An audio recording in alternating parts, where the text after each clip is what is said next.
कुठला तुमचा जनरली दरवर्षी करतात ना 24 मला वाटतं रविशंकर वगैरे काही त्यांचा म्युझिकचा कार्यक्रम. बरं बरं. तिकडे काढून टाकू. काय काढून टाकू? हां पण हे आहे ना मला वाटतं गगनभेदी मागे एकदा झालेलं होतं ना. गगनभेद झाले, प्रेमाच्या गाव झाले, बरं. अच्छा. यावेळेला काहीतरी रविशंकर करणार म्हणते. रविशंकर आणखी 2 काहीतरी काही आहेत वाटतं कार्यक्रम. बरं. तो तिथे मला पुण्याला करतोय, पुण्यात जरा मदत वगैरे होते भरपूर. बरोबर.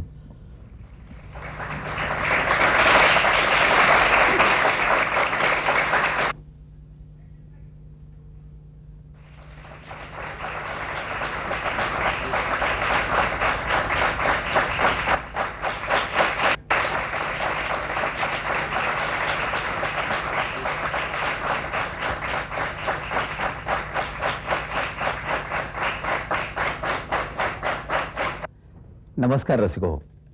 आत्ताच पाहिलेल्या सेट्सवरनं आपल्या लक्षात आलंच असेल की चंद्रलेखाच्या मोहन वाघांचे हे मोहमयी असे रंग आहेत. अर्थात त्यांनी केलेल्या नेपथ्यामध्ये दिसणार नाहीत इतके विविध रंग त्यांच्या व्यक्तिमत्वामध्ये दडलेले आहेत. म्हणजे क्लिक करणारा आंतरराष्ट्रीय छायाचित्रकार, प्रदर्शनं किंवा दालनं नीटपणे आकारणारा त्यांच्यातला नेपथ्यकार, किंवा वेगवेगळी कव्हर्स, रेकॉर्ड्सची कव्हर्स करणारा राष्ट्रपती पारितोषिक विजेता चित्रकार. एवढंच कशाला तर आठवणारे, आठवणीत दाटलेले असे शब्द शब्दबद्ध करणारा लेखक सुद्धा. शिवाय विक्रमाचं वेड असलेला विक्रमी उत्साही निर्माता. तर त्यांच्या व्यक्तिमत्वातल्या या विविध गोष्टींची नोंद घेत घेत त्यांच्या विक्रमांचं दर्शन घडवणारा हा छोटासा कार्यक्रम. या कार्यक्रमामध्ये मोहन वाघांची थेट भेट सुरू होण्यापूर्वी आपण त्यांच्या पारितोषिक विजेत्या दीपस्तंभ या नाटकातला एक प्रवेश पाहूया.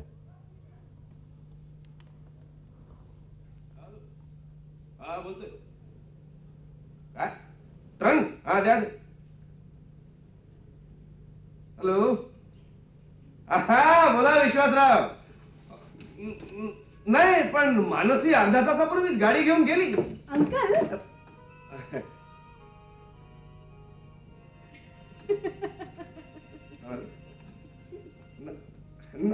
नाही ऐन वेळी माझी तब्येत जरा बिघडली. नाही काय करणार, इलाजच नव्हतं. नाही आता ठीक आहे तशी. नाही नाही उद्या सकाळी येतोय तर डेफिनेटली. त्यात काय चेंजेस नाही.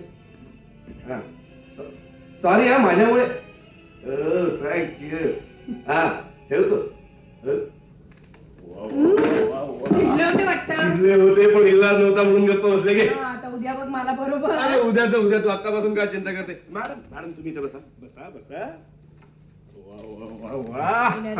बोल. मला तुझी ती विस्की वगैरे नको. हा नको. मला सवय नाही. मग 2-2 दिवस डोकं गरगरत राहतं. अरे बापरे आता आली का पंचायत.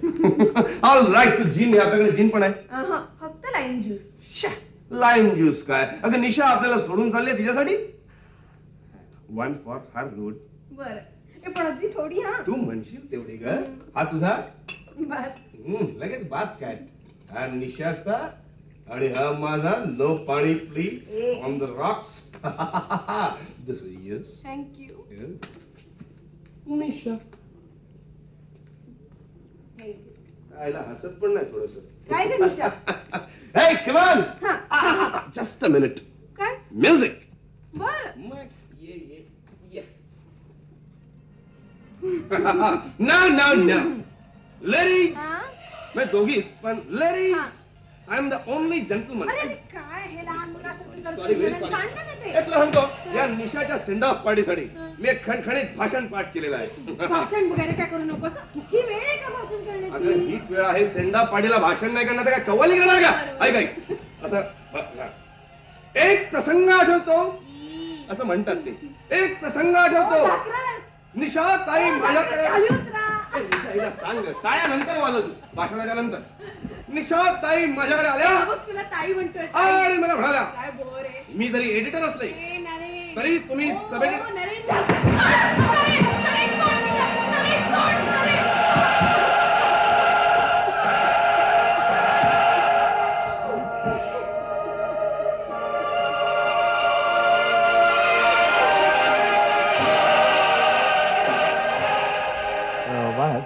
आत्ता आपण दीपस्तंभ नाटकातला जो प्रवेश बघितला, या नाटकाला पारितोषिकं अनेक मिळाली हे तर सगळ्यांना माहितीच आहे.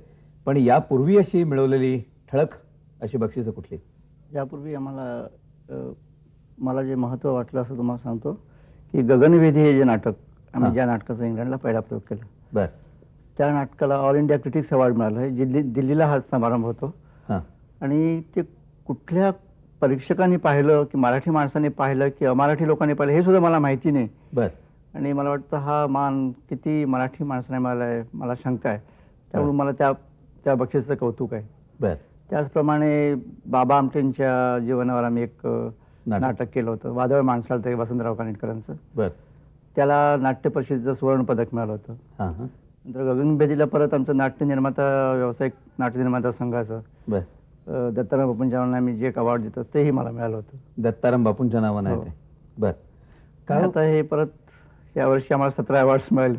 दीपस्तंभला. दीपस्तंभला मिळाली, त्याशिवाय बाकीच्या सर्वच नाटकाला मिळाली.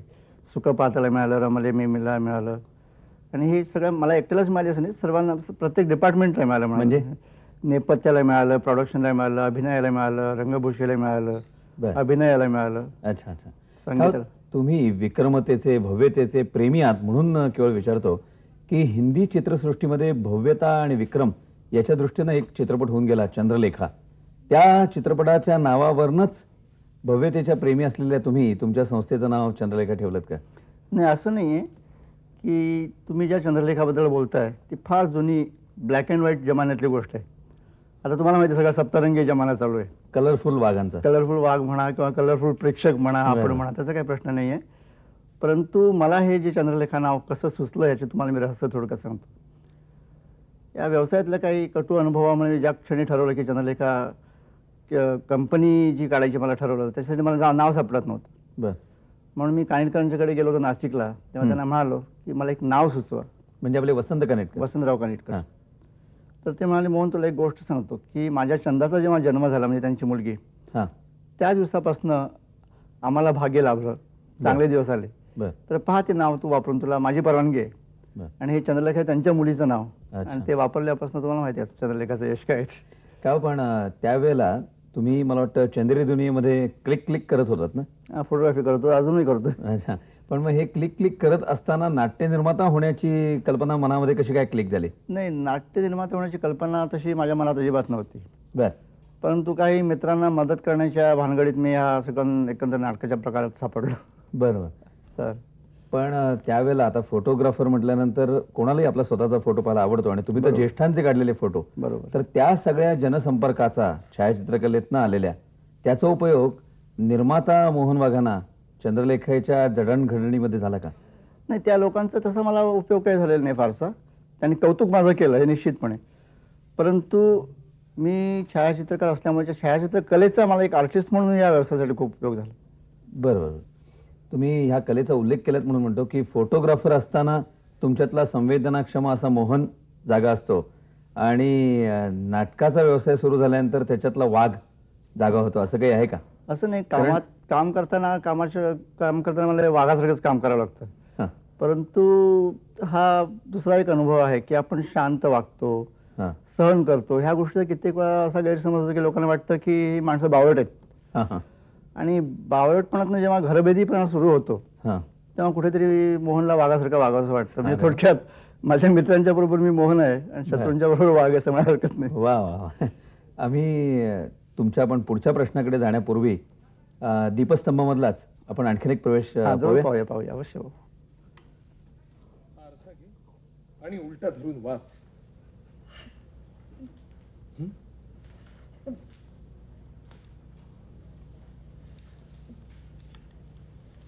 Come behold thy iridescent image behind the gloomy glass. अर्थ कळला? या दर्पणात तुम्हाला केवळ अंधारच दिसत असेल तर पाठीमागे दडलेली भविष्याची प्रतिमा पहा. ती सप्तरंगी आहे.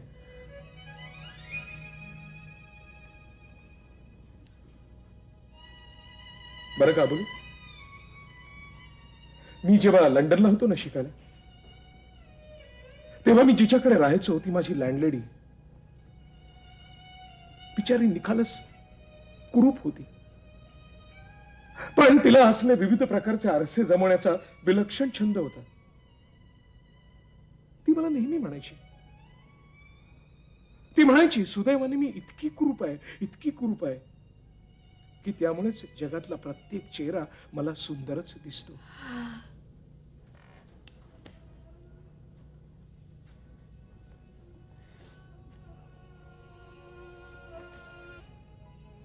समजा तुझ्या चेहऱ्यावरचं ड्रेसिंग दूर केल्यानंतर तुझ्या असं लक्षात आलं की माझ्या हातनं भलती चूक झाली आणि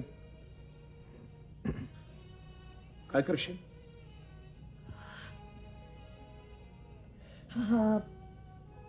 हा आरसा उलटा धरून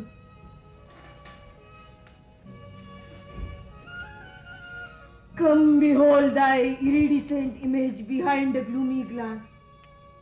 माझे पापाजी काय म्हणायचे ठाऊके? ज्यांच्या हाती आत्मविश्वासाचं सुकाणू आहे त्यांचा प्रवास कुठल्याही दीपस्तंभाचा मिंधा राहत नाही. मला आता कळतंय, असंख्य हिमनगांनी भरलेल्या महासागरातून प्रवास करायचा तर स्वतःचा दीपस्तंभ व्हायला हवं, कारण त्या घातकी हिमनगांवर धोक्याचा इशारा देणारा साधा कंदीलही नसतो. गंगाका, आपण जिंकलो. काय झालं? मी फार काही बोलले का? नाही अगं, जे बोलायला हवं ना तेच बोललीस. अबोली, तुझी परीक्षा तू पहिल्या वर्गात पास झालेली आहेस आणि आता मला माझ्या परीक्षेचा रिझल्ट अजून पाहायचा आहे. बस.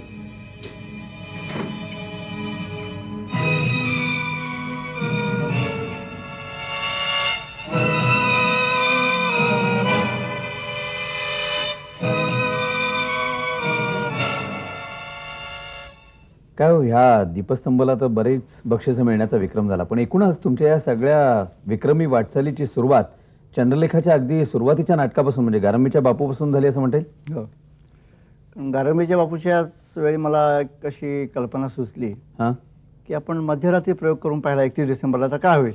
बर. आणि ती कल्पना सुचल्यानंतर मी तो प्रयत्न करून पाहिला. तर गंमत सांगतो तुम्हाला त्यावेळची की मध्यरात्री 1 वाजता प्रयोग सुरू करायचा म्हणजे परवानगी पाहिजे होती. म्हणून मी त्यावेळेचे कमिशनर, पोलीस कमिशनर प्रधान म्हणून होते, एच डी हां. प्रधान, हां, त्यांना जाऊन भेटलो. त्यांना सांगितलं असंच मला एक प्रयोग करायचा आहे मध्यरात्री, मला परवानगी द्याल का? बर. त्यांनी क्षणभर माझ्याकडे करून पाहिलं आणि मग म्हणाले की परवानगी देईन पण प्रेक्षक येतील का?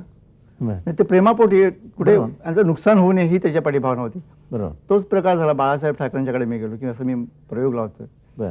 तर तुम्ही 1 वाजता माझे चीफ गेस्ट म्हणून या. ते म्हणाले की मोहन मी जरा बिझी आहे. मी म्हटलं दुपारी नाही, मध्यरात्री 1 वाजता. हं. ते पण क्षणभर असेच पाहत राहिले आणि मग त्यांनी हाच प्रश्न केला, प्रेक्षक येतील का? अच्छा. पण गाव खरंच त्यांना जो प्रश्न पडला तो आम्हालाही आत्ता आशयाने पडतो की तुम्हाला खरोखरच मध्यरात्री नेमका कुठल्या तऱ्हेचा प्रेक्षक येईल याचा काही अंदाज होता? ते मला एक खात्री होती की एक चंद्रलेखाचा आमचा एक जो वर्ग आहे हो, की आम्ही निश्चितपणे एक वर्ग तयार केलेला आहे. तर मला खात्री होती की चांगले प्रेक्षक म्हणजे नाटक वेळे लोक 75% तरी येतील. आणि त्याचं कारण असं आहे, मुंबई असं ठिकाण आहे, हां, ह्या ठिकाणी मुंबईत ज्यांच्या अंगात चांगली कला आहे आणि कष्ट करण्याची तयारी आहे हं. त्यांना इथे निश्चितपणे यश मिळतं. आणि त्या खात्रीपोटी मी हा प्रयत्न केला. नाही बरोबर आहे, पण त्याच मुंबईमध्ये मध्यरात्री नंतर परत घरी यायचं हे कितपत मध्यमवर्गीय तुमच्या नाटकाला येणाऱ्या प्रेक्षकाला थोडंसं धाडसाचं वाटलं नसेल? नाही, तुम्हाला गंमत त्याची सांगतो. भीती नव्हती तुम्हाला? नाही, भीती नव्हती. याचं कारण असं होतं की आम्ही अशी योजना केली होती की त्यावेळी मी एक जाहिरात दिली होती, हां, ती सुद्धा लोकांना खूप आवडली. काय होती? पहाटेची पहिली गाडी मिळेल बर. अशी ती जाहिरात होती ती. आणि त्यावेळेस एक तुम्हाला गमतीदार अनुभव सांगतो.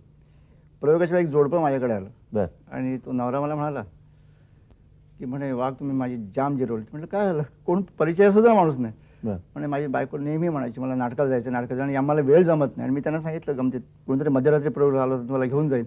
आणि तुमची जाहिरात पाहिल्यावर पहिली मला माझ्या बायकोनं आणून दाखवली, आज तुम्ही काय करणार आहात. आणि मला नाटकाला यावं लागलं. अच्छा. पण हा असा मध्यरात्री प्रयोग करायचा तर त्याच्यासाठी पोलिसांचं सहकार्य तुम्हाला कितपत कसं काय मिळालं एकूण बंदोबस्ताच्या दृष्टीने? नाही, तसं बंदोबस्त काय लागला नाही, कारण शिवाजी मंदिरामध्ये आत करायचं म्हटल्यानंतर थिएटरमध्ये फक्त परवानगी, पण संपूर्ण परवानगी देणं त्यांच्या हातातही नव्हतं. मला ते होम डिपार्टमेंटकडनं सुद्धा थोडंसं काम करून घ्यावं लागलं. अच्छा. तुम्ही तिथून जी विक्रमाला सुरुवात केली त्यानंतर मला वाटतं एका दिवशी एकाच नाटकाचे लागोपाठ प्रयोग असाही प्रकार मला वाटतं तुम्ही केला. गरुड झेपच्या वेळी केला. हा, गरुड त्याच्यानंतर झेपच्या. मला वाटलं की बाबा आपण जर एक नवीन नाटक त्या दिवशी 31 डिसेंबरला नवीन ओपन केलं हा आणि त्याचे 4 प्रयोग केले हा तर ते निश्चितपणे चांगले जातील. आणि शिवाजी महाराजांचं नाटक होतं त्यामुळे ते गरुड झेपचा प्रयोग मी करून पण ते पहिल्यांदा असं की ज्या ठिकाणी वसंत कानेटकर आणि रणजित देसाई 2 लेखक मी एकत्र आणले. बरं बरं बरं. त्यामुळे- का- पण तुम्ही आता एका दिवशी एकाच नाटकाचे 4ही प्रयोग केलेत म्हणून विचारतो बरं. की तुम्हाला थिएटरच्या तारखा कशा काय मिळू शकल्या? कारण नव्यांना एका प्रयोगाकरता सुद्धा मिळू शकत नाही का? तुमच्यातला नाट्यनिर्माता संघाचा जो अध्यक्ष आहे त्याच्यामुळे ह्या तारखा बिरखा मिळणं सोपं आता? नाही तसं काही नाहीये. कारण नाट्यनिर्माता संघाचा आता अध्यक्ष मी आता या 2 वर्षापलीकडे. मग कसं काय? आणि ही गोष्ट फार जुनी आहे 20 वर्षापूर्वीची. असं नाही की आमचा जो कोठा असतो प्रत्येक निर्मात्याला जो कोठा दिलेला असतो बर ते माझ्या वाट्याला ज्या तारखे येणार त्या मी फक्त 31 डिसेंबरला मागून घेत असे. बरं बरं. त्यामुळे मला त्या तारखा मिळत होत्या एवढंच. पण तुम्हाला एरवी सुद्धा थिएटर बुकिंगचा नेमकेपणा गृहीत धरून सुद्धा पहिल्या प्रयोगालाच तुम्ही शतकाचं वेळापत्रक कसं काय आखू शकता? ती गंमत होती. शनिवार वाड्यात मी जेव्हा शनिवारचा प्रयोग केला आपला स्वामीचा बर त्यावेळी भयंकर उत्साहापोटी मी ती जाहिरात देऊन टाकली की मे मध्ये अमुक अमुक दिवशी मी 100वा प्रयोग स्वामीचा शनिवार वाड्यात करणार. पण ज्यावेळी बरं. जाहिरात दिली त्यावेळी काहीही ठरलेलं नव्हतं. बर परंतु हळूहळू मी प्रयत्न करता करता मला वाटलं की हे मी करू शकेन हां हां. आणि ते मग घडलं.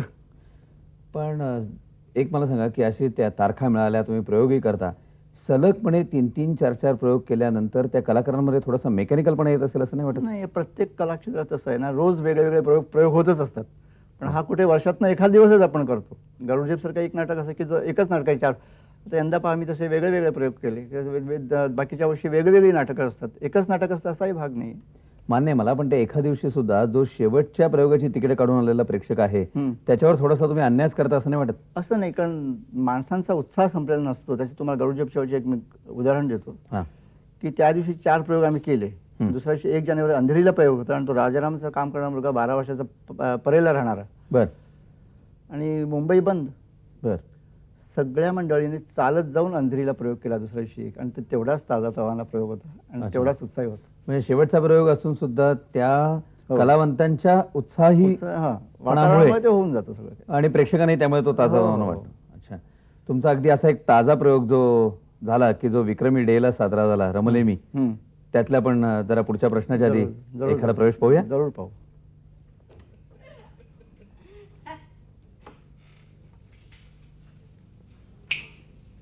दिवसभर पुस्तक घेऊन अभ्यास करायचा होता सांगितलं होतं ना? नाही हं? वय वय हा पुस्तक घे.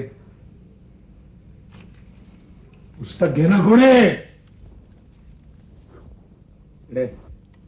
इकडे. इकडे. डोक्यावर ठेव. डोक्यावर ठेव. अगं माझ्या नाही तुझ्या. हा काय चोटपणा चाललाय मल्हारराव? काय रे मास्तुरड्या तुला कुणीला सांगितलं का डोसक्यात पुस्तक ठेवून चाललं म्हणजे माणसाची चाल सुधारते नक्कल शिरते म्हणून? अरे तसं असतं तर आमच्या झोपडपट्टीतली समधी माणसं नसते का शाली झाली तुझ्या वाणी?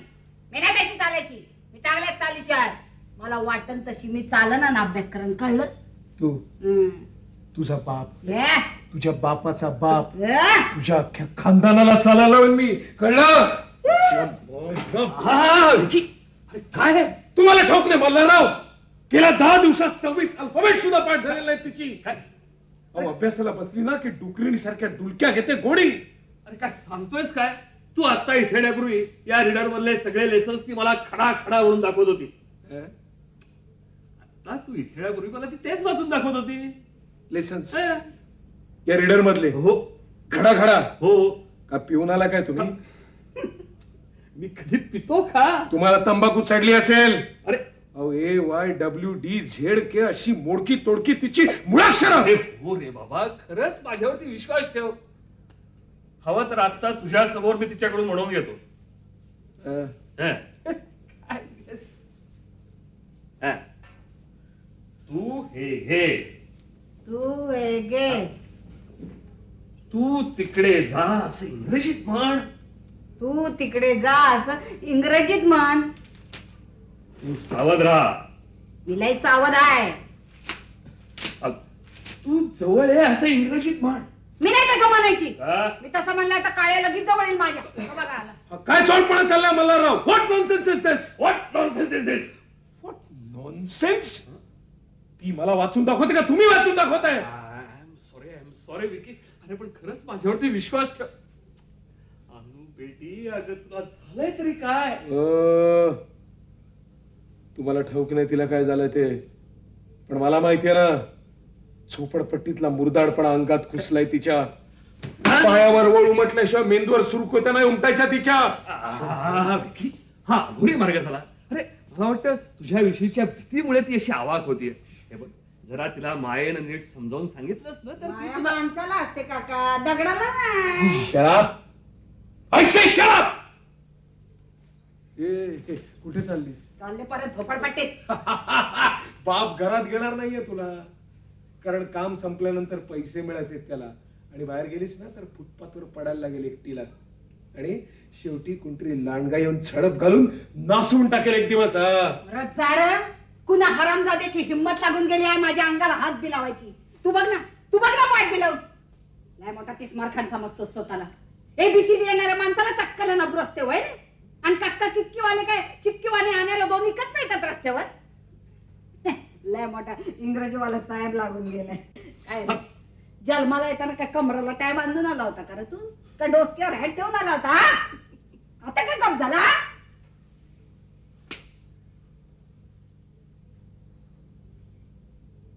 So, how do you like this, Mr. Vicky? No.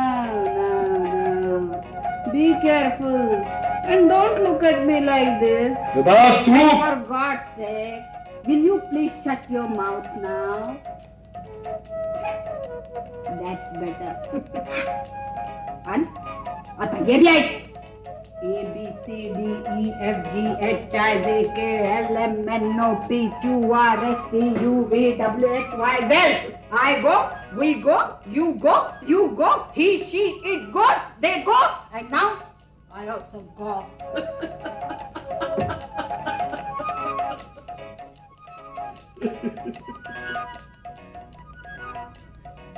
वाघ, आता आपण ज्या रमलेमी या नाटकातला हा प्रवेश पाहिला, हे रमलेमी नाटक काय, सुख पाहता काय किंवा आकाश मिठी काय, ही 3 वेगवेगळी नाटकं तुम्ही एकाच दिवशी आणण्याचा जागतिक विक्रम यंदाच्या 31ला म्हणजे परवाच्या गेलेल्या 31 तारखेला केला डिसेंबरच्या. तर एकाच दिवशी 3 नवीन नाटकं आणण्याचं हे धाडस बुकिंग नसण्याच्या काळात तुम्ही कोणत्या हिमतीवर केलं? म्हणजे तुमचे काही वेगळे आराखडे या बाबतीत बांधलेले आहेत की काय? नाही, तसं बुकिंग नाही वगैरे असं मी म्हणणार नाही. कारण काय असतं माहिती की दरवर्षी मी एक नाटक नेहमी 31 डिसेंबरला आणतो रंगभूमीवर. पण तुम्ही असा विचार केला की माझ्याऐवजी समजा 4 नवीन प्रोड्युसर्स 4 वेगळे नाटकं घेऊन आले. त्यांची नाटकं जर चालणार असतं, एका प्रोड्युसरने 3 नाटकं नवीन केली तर ती चांगली असते का नाही चालायची, म्हणून मी अगदी वेगळे विषय निवडले. बरं, आणि दरवर्षी संस्था चालण्याच्या दृष्टीने एखादं नाटक प्रोड्यूस केलं पाहिजे प्रोड्युसरला. बरोबर.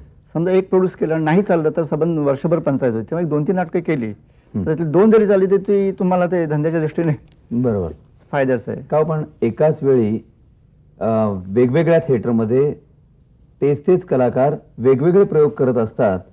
ही कसरत तुम्ही कलाकारांची कशी काय समजता? ते तुम्हाला सांगतो, मी हे नाटकं करताना एक काळजी घेतलेली आहे की ह्या 2 युनिट्स मी केलेल्या आहेत. सुखपाहतामधले आर्टिस्ट तुम्हाला रमलेमीमध्ये किंवा आकाशमिठीमध्ये आढळणार नाही. त्यामुळे एकाच वेळी मी 2 थिएटरमध्ये हे 2 वेगळे प्रयोग करू शकतो.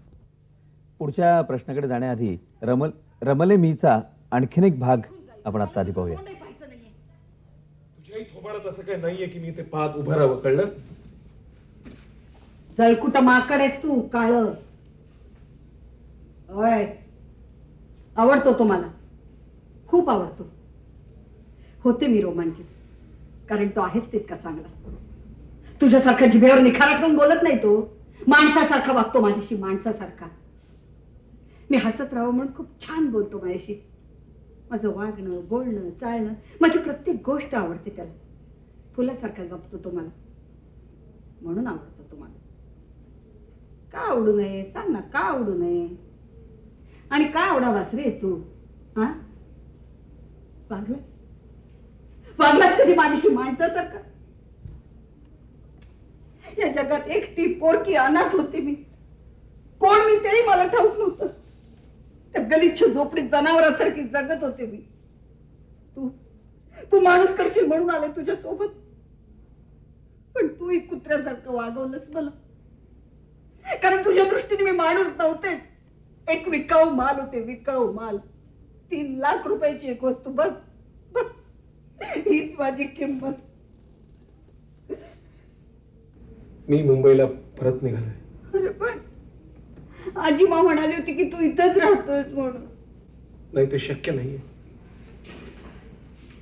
अनु, मी खूप विचार केला, खूप. मी आता पुरता जिप्सी झालोय. त्यात तुझ्या आजीबा मला खूप चांगला म्हणून समजायला लागले, आणि तुला माहिती आहे ना, मी तेवढा चांगला नाहीये. माझ्या घराच्या किल्ल्या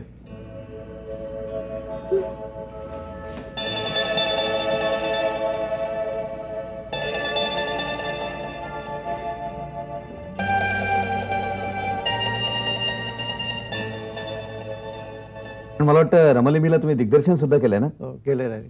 हे दिग्दर्शन व्यावसायिक गरज म्हणजे कोणाला तरी दिग्दर्शन सोपवलं आणि त्याने ऐन वेळेला काय अडचण आणली म्हणून घेतलं, का तुम्हालाच कधीतरी करायचं होतं, का यापूर्वी कधी दिग्दर्शन कुठे केलेलं होतं? नाही, काय होतं, बरीच दिवसाची माझी इच्छा होती दीपस्तंभ नाटकाच्या वेळी, कारण तो विषय मी स्वतः लिहायला घेतला होता बरं. नाटकाचा. आणि त्यावेळी मला वाटतं की लिहायचं मी, डायरेक्ट मी करायचं, असं एक माझ्या डोक्यात विचार होता. आणि तो रमलमीच्या वेळी मला वाटलं की हे आपण करून पाहूया, म्हणून तर मी एक प्रयत्न केला आहे. अच्छा, जसं दिग्दर्शक होण्याचा एक प्रयत्न करून पाहिलात, तसं विक्रमासाठी तरी का होईना पण अभिनेता व्हावं असं वाटलं नाही का? नाही, विक्रमासाठी तो मी प्रयत्न केलेला नाही आहे, परंतु अभिनेत्याबद्दल तुम्हाला गंमत सांगतो. मला त्या गोष्टीची आवड नाही आहे, अभिनेता वगैरे होण्याची. परंतु एकदाशी गंमत झाली की एक इटालियन टीम मुंबईत आली होती. बरं. त्यांना काहीतरी शूटिंग होतं काहीतरी, आणि विजय मेहताचा मला फोन आला, म्हणून त्यांना कोणतरी एक आर्टिस्ट पाहिजे, जरा बघ काय चौकशी करून. म्हणून मी ते डायरेक्टरला भेटायला ताजमहल हॉटेलमध्ये गेलो. तिथे गेलो, त्यांना भेटलो आणि सांगितलं असं असं मी आलो, काय तुमची गरज काय? तर त्याने माझ्याकडे असं क्षणभर पाहिलं.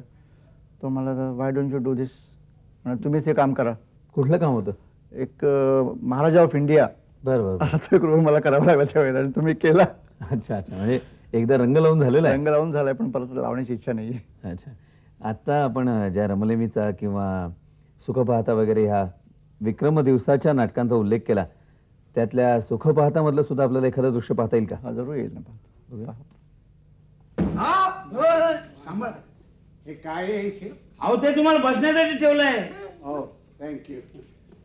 Yes, I got it.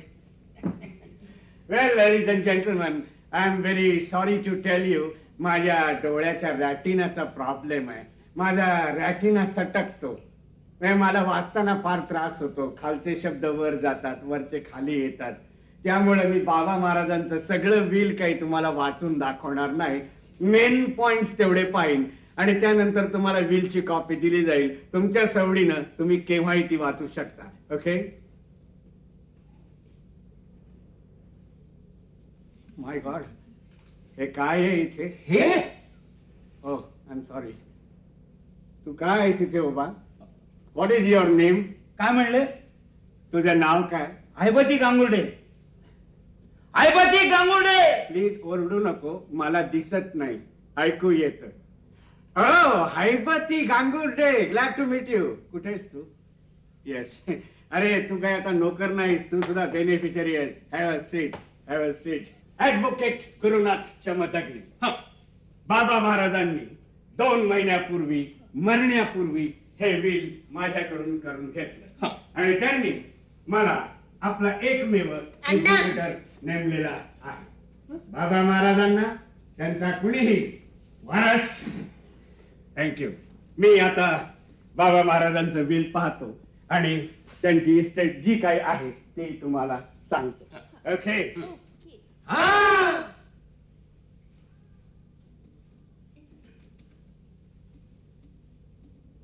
My God, will कुठे? I got it. I got it. Yes. Here is the bill. तर सारांशाने सांगायचं तर सुमारे 60 लाख रुपयाची शेत जमीन आणि तिजोरीत ठेवलेले बागायती मळे. काय? आय एम सॉरी, माझा रेटिना सटकला, खालचे शब्द वर गेले. लोकप्रिय अभिनेता यशवंत दत्त हा एका वेगळ्याच रूपामध्ये आपल्याला दिसला. ही जशी त्याच्या अभिनयाची कमाल किंवा लिहिलेल्या लेखकाच्या शब्दांची कमाल, तशीच मोठी यातली मोठा वाटा यातला हा रंगभूषाकार कृष्णा बोरकरांचाही म्हणता येईल.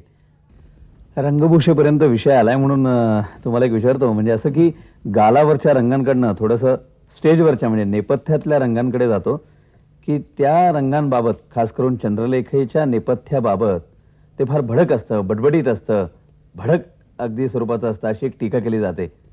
तुमची स्वतःची यावर काय प्रतिक्रिया आहे? तुम्ही नाही ना टीका करत, कारण मला काय वाटतं तुमचा पहिला जो प्रश्न मला तुम्ही विचारलात, हा. तुम्ही विसरला असेल कदाचित, पण तुम्ही जो मला पहिला प्रश्न विचारला सुरुवातीला इंटरव्ह्यूच्या वेळी, हा, की मोहन वाघांचे मोहमयी रंग वगैरे असं काय काही असं म्हणालात, त्यामुळे मला वाटतं की तुम्हाला माझे सेटिंगचे रंग आवडत असले पाहिजेत, परंतु त्याचा गोंधळ काय आहे तुम्हाला सांगतो. हा, की काही मंडळींना भडक आणखीन रिच ह्याच्यातले फरक समजत नाहीत. बर, प्रत्येक आर्टिस्टची एक स्टाईल असते. माझी स्टाईल आहे, माझं थोडंसं श्रीमंती थाटाचं असेल, रिच वाटणारं असेल, परंतु ते भडक आणि ते चीप असणार नाही. लक्षात आलं की नाही? बरं. त्यामुळे मी जे काय करतो ते माझ्या स्टाईलप्रमाणे करतो आणि माझ्या प्रेक्षकांना ते आवडतं, मला हे निश्चितपणे माहिती आहे. बरोबर. ह्या रंग नेपथ्याकडनं पुन्हा थोडंसं तुमच्या विक्रमी नोंदींकडे पुन्हा एकदा वळूया, कारण तसा तुमचा खूप मोठा असं व्यापक वाटचाल आहे. तर तुम्ही जर एवढे अनेकविध विक्रम केले असं दिसतंय, असं असतानाही अलीकडे ज्या काही नाट्यविषयक नोंद दर्शवणाऱ्या अशा काही फिल्म्स झाल्या, त्याच्यामध्ये तुमची नोंद कशी काय घेतली गेली नाहीये? नोंद घेतली गेली की नाही मला माहिती नाही, परंतु एक मी निश्चितपणे सांगू शकतो की मी लाईट वेट चॅम्पियन आहे, हेवी वेट चॅम्पियन आहे, तेव्हा माझं वजन कुठेतरी कमी पडत असेल. अरे वा. आणखीन महत्त्वाचा भाग असा आहे की मी स्वतः प्रामाणिकपणे नाटकं प्रोड्यूस करतो, प्रेक्षक माझ्यावर प्रेम करतात. समजा उद्या कोणी प्रामाणिकपणे जर इतिहास लिहिला मराठी नाट्यसृष्टीचा, तर त्याला चंद्रलेखाची नोंद निश्चित घ्यावी लागेल. घेतली गेली नाही तर हसं त्यांचं होईल, माझं नाही होणार. वा, लाईट वेट चॅम्पियन असून सुद्धा हा उत्तर वजनदार आहे. मला एकच सांगा, मला वाटतं शनिवारवाडा वगैरेचे तर तुम्ही विक्रम केल्याचं बऱ्याच ठिकाणी छापून आलेलं होतंच. खरं आहे ते. हा, नाही छापून आलं तर म्हणजे केलेले आहेतच. त्याच्या खेरीज असे तुम्हाला स्वतःला मोहित करून टाकलेले तुमचे यापूर्वीचे कुठले विक्रम म्हणता येतील?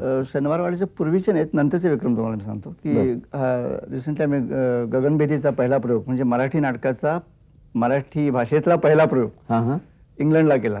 बर, आपलं गगनभेदी नाटक आम्ही केलं. बर. आणि त्याच्यानंतर आम्ही केलं हे, त्याच्या आधी केलं होतं म्हणा की गुलमोहरे नाटक बर, विक्रांत पॉवरशिपवर केलं होतं. विक्रांत बोटीवर. हां, बर. तर त्यावेळेस तिकडच्या लोकांना वाटलं होतं की नेव्हीतले किती माणसं येतील, पण त्या डेकवर 3000 माणसं ते नाटक पाहण्यासाठी आली होती. अच्छा. आणि मी नुसतेच विक्रम करतो असं नाही, विक्रम करणाऱ्यांचंही मी कौतुक करतो. म्हणजे उदाहरणार्थ तुम्हाला सांगतो, आता वेस्ट इंडिजचे मॅचेस तुम्ही आता रिझल्ट ऐकता, हा, पण गावस्कर वगैरे जेव्हा वेस्ट इंडिजला गेले होते हा. 71 साली, 70-71चा सुमार असेल, बर, अजित वाडेकरांची टीम बरोबर. कॅप्टन, ते जिंकून जेव्हा आले हो हो, पहिली लढाई वेस्ट इंडिज बरोबर, त्यावेळी पहिलं कौतुक नाट्यसृष्टीतनं मी त्यांचं केलं होतं. गावस्कर, नंतर अजित वाडेकर वगैरे लोकांचं. मला वाटतं ह्या बैदा रेहमान चीफ गेस्ट होते त्यावेळेला. अच्छा, पण मला वाटतं ह्या सगळ्या क्रिकेटपटूंपासून म्हणजे खेळाडूंपासून ते अगदी थेट पार्श्वगायिकेपर्यंत तुमचे असे निश्चित फार प्रेक्षक आहेत ना? हो, प्रेक्षक म्हणजे लता दीदींना मी मानतोच, कारण त्यांच्या आशीर्वादाने सगळ्या गोष्टी करतो. म्हणजे तुम्हाला सांगतो, मी ज्या क्षणी बस घेतली माझ्या कंपनीसाठी, तिचा मुहूर्त सुद्धा त्यांनी केलेला आहे. बर, म्हणजे स्वामी ह्या नाटकाचा मुहूर्त त्यांनी केला, गगनवेद आपलं गरुड झेप या नाटकाचा मुहूर्त त्यांनी केला, बर. आणि स्वामी या नाटकानंतर शनिवारवाड्याचा दरवाजा सुद्धा उघडला गेला 150 वर्षानंतर. अच्छा, मग ज्या शनिवारवाड्यावर तुम्ही हा एक वेगळा ऐतिहासिक प्रयोग केलात, त्याबाबतचं थोडंफार माहिती आपण त्या थेट शनिवारवाड्यात जाऊनच घेऊया की? हा, म्हणजे जास्ती संयुक्तिक वाटेल.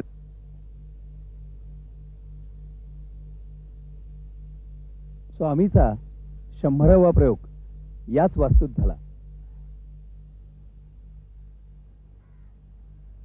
वाघ, तुम्ही तुमच्या स्वामीचा 100वा प्रयोग थेऊरच्या गणपती मंदिरात न करता या शनिवारवाड्यात एकदम करण्याची कल्पना कसं काय? सुधीर, छान प्रश्न विचारलास. काय माहितीये का, हे जे नाटक घडलं ते बऱ्याचशा प्रमाणात शनिवारवाड्यात 3/4 शनिवारवाड्यात घडलं, आणि पाव नाटक थेऊरला घडलं, शेवटचा भाग जो आहे नाटकाचा आहे. त्यामुळे शनिवारवाडा थेऊरमध्ये नेणं मला कठीण होतं. त्यामुळे मी काय केलं, प्रयोग करताना प्रयोग इथे केला आणि थेऊरच्या चिंतामणींना मी शनिवारवाड्यात आणलं आणि मेन गेट जो आहे शनिवारवाड्याचा, बाहेरचा जो गेट आहे तो उघडल्याबरोबर, जो मी 150 वर्षांचा दरवाजा उघडला गेट, तो उघडल्याबरोबर थेऊरच्या गणपतीचं दर्शन होईल इतका मोठा मी प्लॅस्टरमध्ये गणपती आणून तिथे ठेवला होता.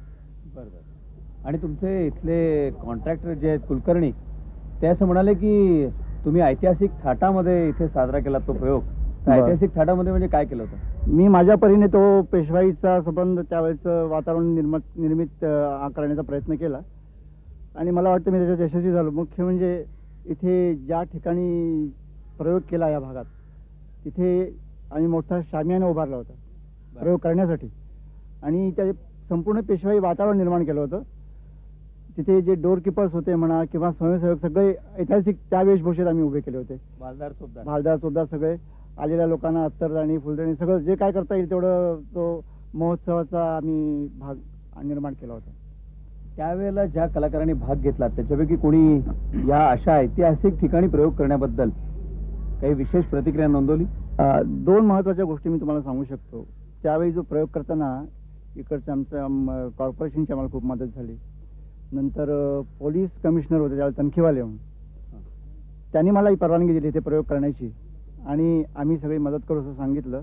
त्यांना आम्ही प्रमुख पाहुणे म्हणून बोलवलं होतं. ते प्रयोगाला आले. प्रयोग पाहिल्यानंतर मला सांगून गेले की मोहन वाघ, ह्या माझ्या रेजिममध्ये ही गोष्ट घडली, ह्याचा मला नेहमी अभिमान वाटेल. आणि त्याचप्रमाणे चंद्रकांत गोखले, जे अतिशय जुने असे नट आहेत सिनेमासृष्टीतले किंवा नाट्यसृष्टीतले, तो प्रयोग झाल्याबद्दल बरोबर मला ते म्हणाले की मोहन, आज माझ्या आयुष्याचं खऱ्या अर्थाने कलाकार म्हणून सार्थक झालं. वा, तुमची स्वतःची हा सर्व पसारा म्हणताना, हा प्रयोग संपत असताना काय प्रतिक्रिया होती? नाही, पहिल्यांदा उत्साहाच्या भरात मी पहिल्या दिवशी 100वा प्रयोग जाहीर करून बसलो, परंतु तो प्रयोग होईपर्यंत काळजी वाढत होती. परंतु जेव्हा प्रयोग झाला यशस्वी, तेव्हा मला वाटलं की खरोखरच थेऊर चिंतामणीचे, माझ्या आईचे आणि प्रेक्षकांचे माझ्यावर निश्चितपणे काहीतरी आशीर्वाद आहेत, उपकार आहेत, म्हणून हे माझ्या हातनं यशस्वी पार पडलं.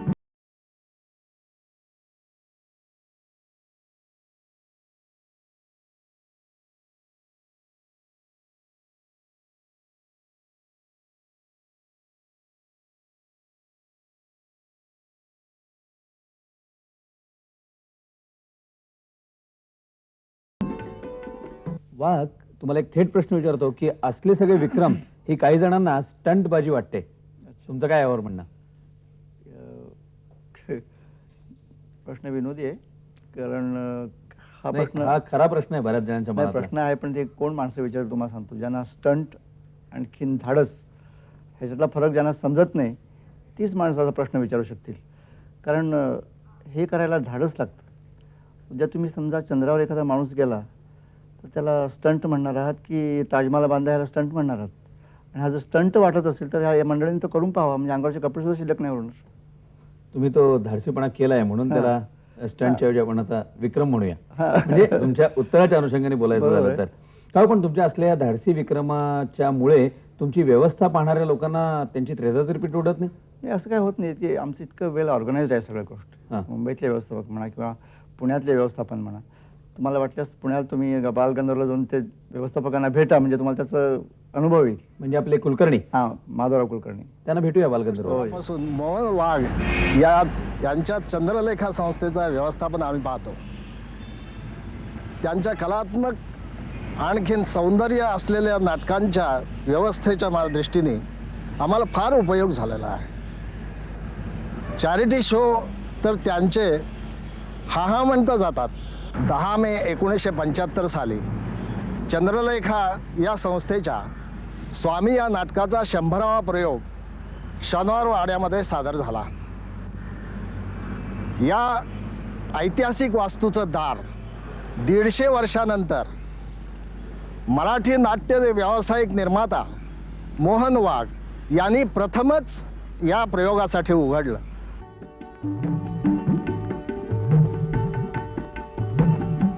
प्रेक्षकांची नाडी तुम्ही एवढी जोखलेली आहेत, म्हणजे त्यांना काय आवडतं ते सगळं देता म्हणून विचारतो की त्यांना आवडतील असे विषय खास करून तुम्ही लेखकांना पुरवता का?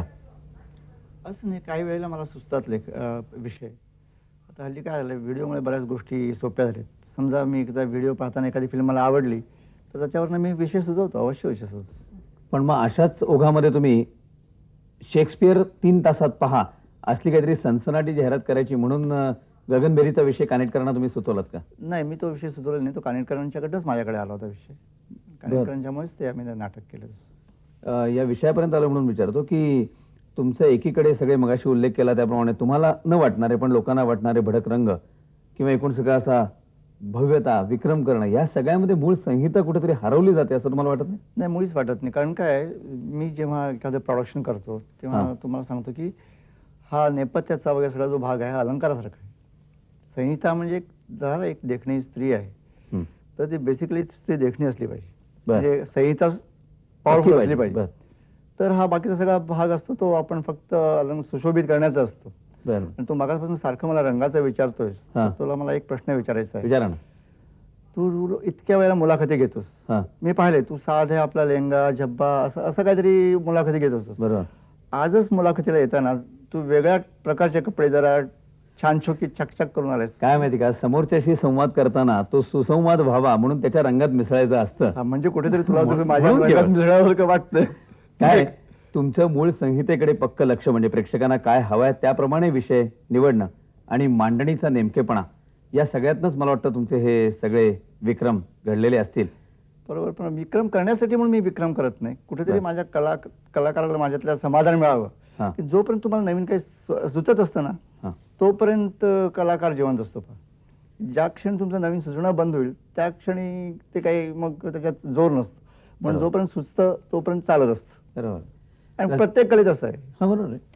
रसिको अशा नवनव्या कल्पना घेऊन त्या कल्पनातून विक्रम साकारणारे असे हे मोहन वाघ त्यांच्या विक्रमी डेला म्हणजे 31 डिसेंबरला त्यांनी जी अनेक विक्रमी नाटकं सादर केली त्यातला आकाशमिठी या नाटकातला एक प्रवेश पाहूया आणि त्या प्रवेशाबरोबरच आपण आजचा हा कार्यक्रम थांबूया. हुजूर शिवाजी घाबरल्याचं नाटक करतोय यात मला मुळीच शंका वाटत नाही. त्याला फसून हुजुरांनी जावळीत उतरू नये. हुजूर जावळी प्रतापगडचा पहाडी खतरनाक मुलूक फौजेच्या हालचाली करता एकदम खतरनाक आहे हुजूर. बेटा सय्यद, अरे तुला मी अपना आदमी समजत होतो पण तू सुद्धा या मूर्ख बुद्धू सरदाराच्या सुरात सूर मिसळून बोलतोय याच मला नवल वाटतंय. पक्क समजलं? तर गड्यांनो आपण ही होड आरंभली आहे. भवानी आई ती सिद्धीस नेईलच.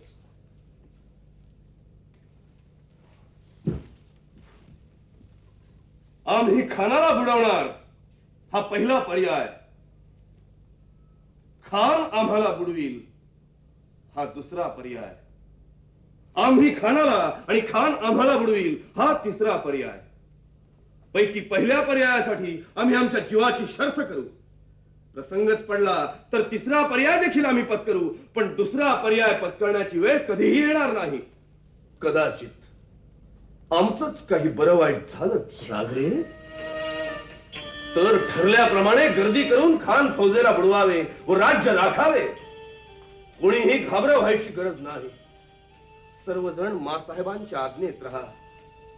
संभाजीला गादीवर बसवा आणि हे श्रींच हिंदवी राज्य खूप खूप मोठं करा. कन्याकुमारी पासून हिमालयापर्यंत पसरू द्या. नाही मासाहेब, ही आकाशाला मिठी मारायची म्हणजे खानासारख्या दुष्टाचं पारिपत्य केल्या वाचून आम्हास पुढली झेप घेताच येणार नाही.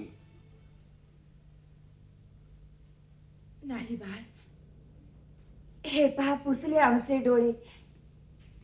पण खान फार दुष्ट कपटी विश्वासघातकी आहे. घात करील. भेटताना सावधगिरी ठेव. मासाहेब, सावधगिरी घेणे ती घेतलीच आहे. उद्या भेटीला येईन म्हणता म्हणता अकल्पित अचानक खान आज सुद्धा भेटीला येऊन उभा ठाके. हो अगदी आत्ता ह्या क्षणी जरी खान आला तरीही आम्ही तयार आहोत मासाहेब. राजे, स्वतःच्या रक्षणाची आपण काय तयारी ठेवली? पाहणार आहात. पहा तर मग. डोकीवर मंदिराखाली जिरेटोप आहे. अंगरख्याखाली जिरेची कुडती आहे. आणि शस्त्र म्यानबंद तलवार तो या वक्ताला एकदम निरुपयोगी. ते आम्ही जाणून आहोत कान्होजी बाबा. कमरेच्या दुशेल्यात सहज हाताशी येईल असा हा बिछवा खोचून ठेवला आहे. आणि त्याशिवाय म्हणाल तर आई भवानीच्या कृपेनं आम्हास लाभलेला हा दैवी प्रसाद. या रत्नजडीत अंगठ्या नाही म्हणजे राजे, या मंतरलेल्या रत्नजडीत अंगठ्या दाखवून का आपण खानाचं पारिपत्य करणार आहात? कान्होजी बाबा, क्षणमात्र अफजल खानाच्या जागी तुम्ही आहात असं मानून आम्हाला भेटून पहा. असं अरे चमत्कार साहेब, राजे हा काय प्रकार आहे? या मंतरलेल्या अंगठ्यांचं सामर्थ्य म्हणजे आम्ही समजलो नाही. कान्होजी बाबा, तुम्ही या अंगठ्यांना क्षुद्र मंतरलेले अलंकार समजून हसलात, इथंच फसलात. या अंगठ्यांच्या पोटात काय दडलंय ते पाहिलं? ही आहेत वाघ नख. वाघ नख? वाघ नख हे कसलं म्हणायचं शस्त्र? शाबास माझ्या गडांनो. राजे, उद्या रात्री गडावर विजयोत्सव साजरा करावा असा या मंडळींचा मानस आहे. उद्या रात्री विजयोत्सव नाही कान्होजी बाबा, त्याला अजून अवकाश आहे. ही प्रतापगडची चकमक आपण जिंकली असली तरी आदिलशाही विरुद्धची लढाई अजून आपल्याला जिंकायची आहे. या पहिल्या विजयाचा कौल घेऊनच आपण पहाटे आदिलशाही सल्तनतीत मुसंडी मारणार आहोत. सैन्य एकट्ठ करा, पहाटेच आपण कूच करणार आहोत. आता कुठे दौड मारायची राजे? आमच्या डोळ्यासमोर दिसतोय तो किल्ले पन्हाळगड. जय शंकर, जय शंकर, जय भवानी, जय भवानी, हर हर. मला आता कळतंय, असंख्य हिमनगांनी भरलेल्या महासागरातून प्रवास करायचा तर स्वतःच दीपस्तंभ व्हायला हवं. Will you please shut your mouth now? सारांशाने सांगायचं तर सुमारे 60 लाख रुपयाची शेत जमीन आणि तिजोरीत ठेवलेले बागायती मळे. काय? कान्होजी बाबा, तुम्ही या अंगठ्यांना क्षुद्र मंतरलेले अलंकार समजून हसलात, इथंच फसलात. मी स्वतः प्रामाणिकपणे नाटकं प्रोड्यूस करतो, प्रेक्षक माझ्यावर प्रेम करतात. समजा उद्या कोणी प्रामाणिकपणे जर इतिहास लिहिला मराठी नाट्यसृष्टीचा तर त्याला चंद्रलेखाची नोंद निश्चित घ्यावी लागेल. घेतली गेली नाही तर असं त्यांचं होईल, माझं नाही होणार.